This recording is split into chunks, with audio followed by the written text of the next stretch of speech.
আচ্ছা মা, আমি বুঝতেছি না তুমি এত অস্থিরতা দেখাচ্ছ কেন। বললাম তো একটা চাকরি ট্রাই করতেছি, হয়ে যাইবো।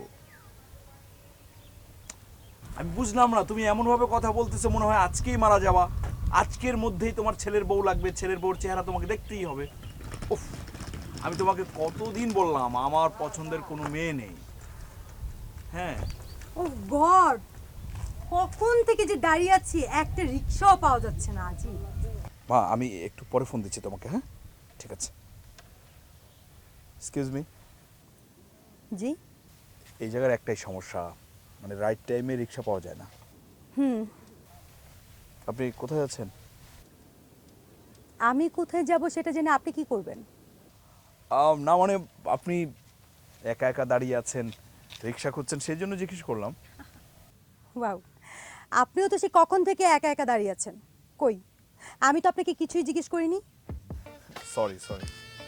শুনুন, আপনাদের মানে এই ছেলেদের না একটু ব্যক্তিত্বের অভাব আছে। একটা মেয়ে মানুষ পেলেই একেবারে গায়ে পড়ে কথা বলার জন্য পাগল হয়ে যান, তাই না?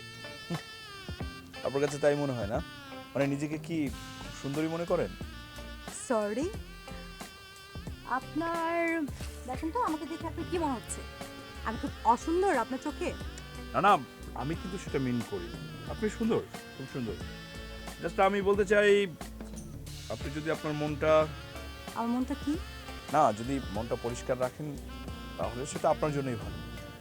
তো মিস্টার অ্যাডভাইজার, আপনি বলুন তো মানে কি করলে আমার মনটা পরিষ্কার হবে, ভালো থাকবে? সরি, আমি সাইকোলজির স্টুডেন্ট না, সো আর কথা বাড়াতে চাই না। That's like a good boy, please you can go now. Okay, আরেকটা কথা, সব ছেলেকে এক ভাবার কোনো কারণ নেই। ওকে, আসছি। মানে ছেলেটা সাহস দেখছো? হ্যাঁ, ফাজিল একটা ছেলে। আমার মানে আমি রত্না, আমার মতো এরকম সুন্দর একটা মেয়েকে তুমি অ্যাটিটিউড দেখা চলে গেছো না? দাঁড় তোমার সাথে পাই। আর রিক্সা কেন না? এই রিক্সা!